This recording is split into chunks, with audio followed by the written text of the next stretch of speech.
একেবাৰে পানী ওলাই যোৱাকৈ সানি থাকিব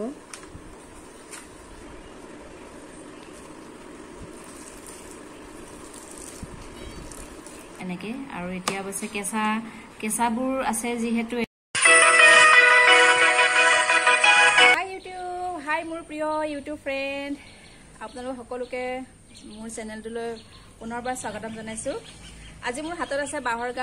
বাঁহৰ গাজ আমাৰ স্বাস্থ্যৰ বাবে বহুতে উপকাৰী আপোনালোকে সকলোৱে জানে আৰু এইখিনি সময়ত বহুত এভেইলেবল পোৱা যায় কেইদিনমানৰ পিছত হয়তো নোহোৱা হ'ব যেনে জুন জুলাই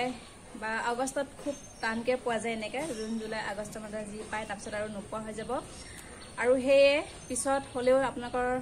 আৰু বা আমাৰ তাৰমানে খুব খাবলৈ মন যায় বাঁহৰ গাজৰ যেতিয়া এই ছিজনটো নোহোৱা হয় তেতিয়া খুব খাবলৈ মন যায় সেইখিনি সময়ত আপোনালোকেও খাব পাৰিব কেনেকৈ খাব পাৰিব আজি মই সেইটোৰে পদ্ধতিয়ে মই আপোনালোকক দেখুৱাম বাঁহৰ গাজ কেনেকৈ বছৰ জুৰি খাব পাৰি তাৰে পদ্ধতি মই আপোনালোকৰ ওচৰলৈ অলপ ভিডিঅ'টো শ্বেয়াৰ কৰিছোঁ আপোনালোকে সেইটো পদ্ধতিতে আপোনালোকে ৰাখিব আৰু বছৰ জুৰি খাব পাৰিব এতিয়া বলক মই কেনেকৈ কি পদ্ধতিত বছৰ জুৰি খাব পৰাকৈ মই বাঁহৰ গাজ ৰাখোঁ তাৰে অলপমান ভিডিঅ' আপোনালোকক শ্বেয়াৰ কৰোঁ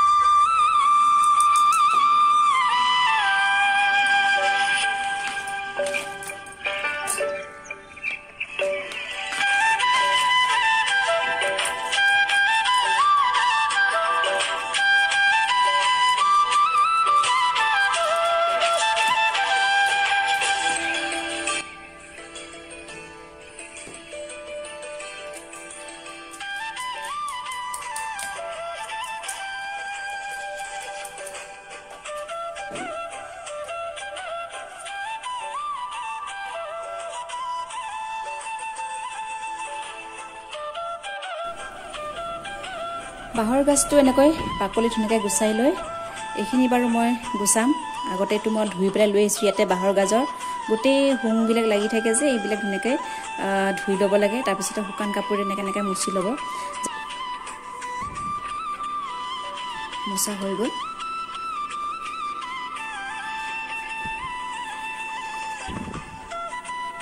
ধুই লৈ আপোনালোকে পাৰিলে অলপমান শুকাই যোৱাকৈ ৰ'দত দিব যদি মোৰ অৱশ্যে এতিয়া মই পিছবেলা সময়খিনিতহে মই ভিডিঅ'টো কৰিলোঁ কাৰণে মই ৰ'দত দিয়া নাই এতিয়া এনেকৈ শুকানকৈ মুচি ল'ব আপোনালোকে বহুত ডাঙৰ বাঁহৰ গজালিটো বহুত ডাঙৰ যিহেতু মই সেয়ে অলপ অলপকৈ এনেকৈ মাজে মাজে কাটি দিম যাতে ধৰি ধৰি এটা এটাকৈ কাটিবলৈ যাতে ভাল হয় সুবিধা হয় সেয়ে মই মাজতে এনেকৈ কাটি ল'লোঁ কটা হৈ গৈছে মোৰ এতিয়া এইটো বহুত ডাঠটো তলত এনেকুৱা হৈ আছে আৰু এইটো অলপমান টাইট হৈ গৈছে আৰু এইটোৰ পৰা অলপমান ওলাব আপোনালোকে একেবাৰে চিপছটো যেনেকৈ কাটে সেই চিপছটোৰ আলুৰ চিপছ যেনেকৈ কটা যায় ন তেনেকৈ চিপছটোৰ দৰে কাটিব লাগিব পাতলকৈ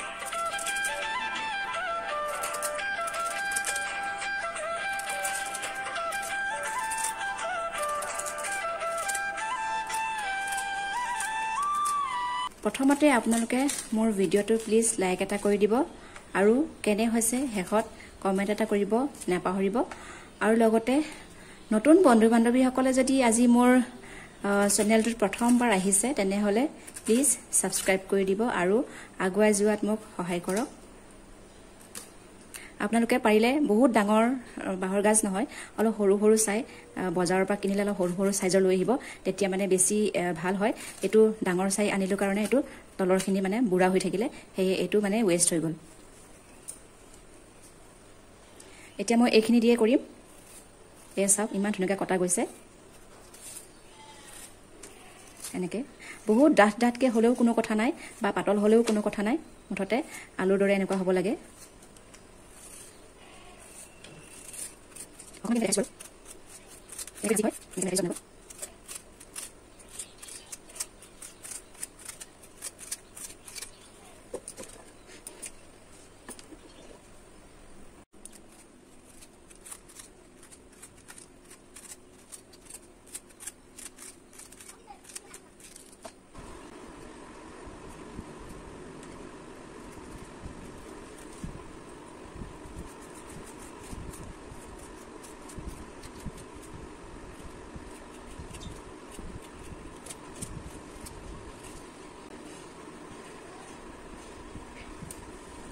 এইটো হৈ গ'ল এতিয়া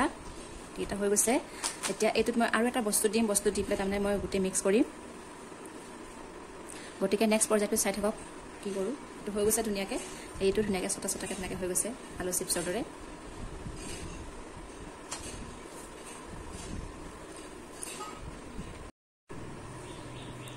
এইটো হৈ গ'ল হোৱাৰ পিছত এতিয়া মই অলপমান নিমখ দিম আপোনালোকে এনেকৈ হেণ্ড গ্লভ পিন্ধি ল'ব হেণ্ড গ্লভ পিন্ধিলে তাৰমানে কি হয় হাতেদি বস্তুটো চুলে তাৰমানে বেয়া হৈ যাব পাৰে সেইটো কাৰণে হেণ্ড গ্লভ পিন্ধি ল'ব আৰু নিমখটো মই 2 চামুচমান দিছোঁ 2 চামুচমান দি এনেকৈ বস্তুটো ধুনীয়াকৈ এনেকৈ সানি ল'ব লাগিব ধুনীয়াকৈ এনেকৈ সানি ল'ব যাতে পানী ওলাই যোৱাকৈ একেবাৰে সানি থাকিব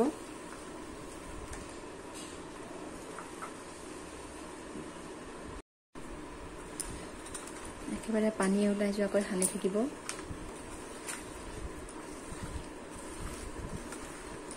এইটো মই শিকিছিলোঁ মোৰ এজনী ইউটিউব ফ্ৰেণ্ড ৰবিতা ডায়েৰী বুলি তাইৰ পৰাই মই শিকিছোঁ তাইও ভিডিঅ'ত শ্বেয়াৰ কৰিছিলে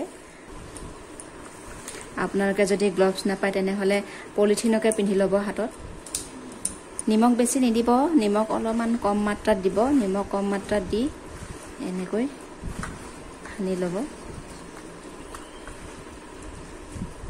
খুব মঠিব লাগে পানী ওলাইছে দেখিছেনে এইয়া পানী ওলাইছে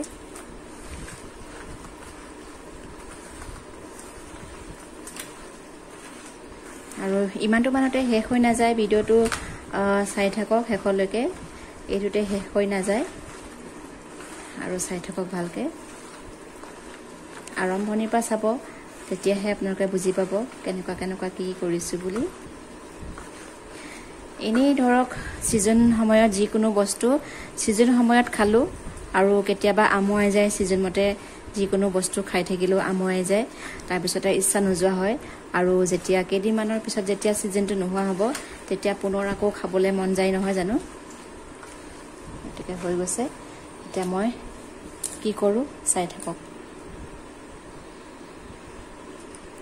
আপোনালোকে এনেকৈ শুকান গামোচা এখন লৈ ল'ব পাতল একেবাৰে শুকান গামোচা এখন লৈ ল'ব তাতে এনেকৈ দিব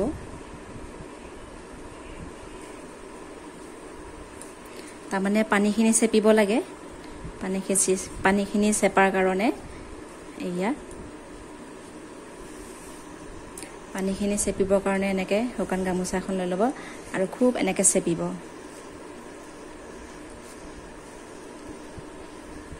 পানী ওলাই গৈছে এয়া দেখিছেনে পানী ওলাইছে পানীখিনি উলিয়াই দিব লাগে চেপি চেপি পেলাই শুকান গামোচা ল'ব দেই আৰু পানী ভিজা গামোচাখন ল'লে নহ'ব শুকান গামোচাখন ল'ব লাগিব আমি ইয়াৰ পৰা গোটেই পানীখিনি উলিয়াই পেলাম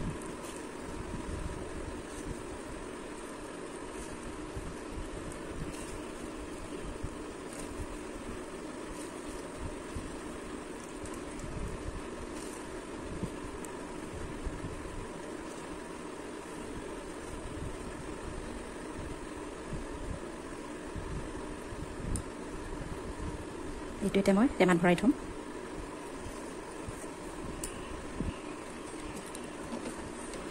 তাৰপিছতে এয়া একেবাৰে শুকান টেমা ভিতৰত একদম ধুনীয়াকৈ ধুই ৰ'দত দি একেবাৰে শুকুৱাই থোৱা টেমা হয় একেবাৰে পানী চানী লাগিব নালাগে এইটো টেমাতে মই ভৰাম এতিয়া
কিমান পানী উলিয়ালে চাওক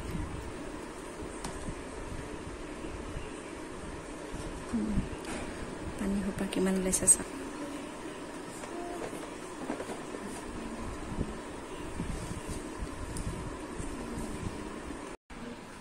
টেমাটো ফুল নহ'ল নহয় টেমাটো ফুল কৰাকে মই ভৰাই থম আকৌ কাইলৈ আকৌ হেৰি কৰি এনেকৈ ভৰাই থম একেবাৰে ফুল কৰি থম